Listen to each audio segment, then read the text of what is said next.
టికెట్లపై శ్రీవారి దర్శన విధానంలో తిరుమల తిరుపతి దేవస్థానం మార్పులు చేసింది. ప్రస్తుతం శ్రీవారి టికెట్పై దర్శనానికి 3 రోజులు పడుతుంది. ఇకపై ఏ రోజు టికెట్ తీసుకుంటే ఆ రోజే దర్శనానికి తిరుమల తిరుపతి దేవస్థానం వీలు కల్పించున్నది. ఆగస్టు 1 నుండి 15వ తేదీ వరకు ప్రయోగాత్మకంగా అమలు చేయాలని నిర్ణయించింది. ఉదయం ఆఫ్లైన్లో శ్రీవారి టికెట్ పొందిన భక్తులు అదే రోజు సాయంత్రం 4 గంటల 30 నిమిషాలకు వైకుంఠ క్యూ కాంప్లెక్స్ 1 వద్ద రిపోర్ట్ చేయవలసి ఉంటుంది. నవంబర్ 1వ తేదీ నుండి తిరుమల తిరుపతి దేవస్థానం దీన్ని పూర్తి స్థాయిలో అమలు చేయనున్నది. శ్రీవారి టికెట్ల జారీలో ఎలాంటి మార్పు లేదని తిరుమల తిరుపతి దేవస్థానం అధికారులు స్పష్టం చేశారు. యథావిధిగా ఉదయం తిరుమలలో 10 గంటల నుండి మొదటి వచ్చిన వారికి మొదట ప్రాధాన్యంగా 800 టికెట్లు, రేణిగుంట విమానాశ్రయంలో 200 టికెట్లు జారీ చేస్తామని చెప్పారు.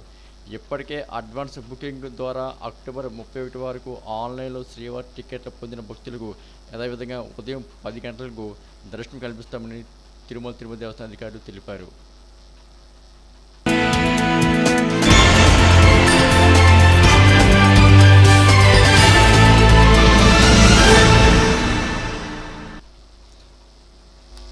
ఏపీ సీఎం చంద్రబాబు బృందం సింగపూర్ పర్యటన ముగిసింది.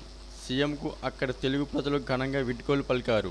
చంద్రబాబు ఈ అర్ధరాత్రి హైదరాబాద్ మీదుగా అమరావతికి చేరుకున్నారు. 4 రోజుల పర్యటనలో వివిధ ప్రముఖ సంస్థల ప్రతినిధులతో సీఎం చంద్రబాబు సమావేశమయ్యారు.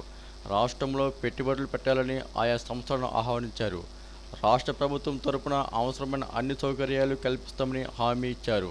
చంద్రబాబుతో పాటు మంత్రులు నారా లోకేష్, నారాయణ, టీజీ భరత్, వివిధ శాఖలకు చెందిన పలువురు ఉన్నతాధికారులు సింగపూర్ పర్యటనకు వెళ్లిన సంగతి తెలిసినదే.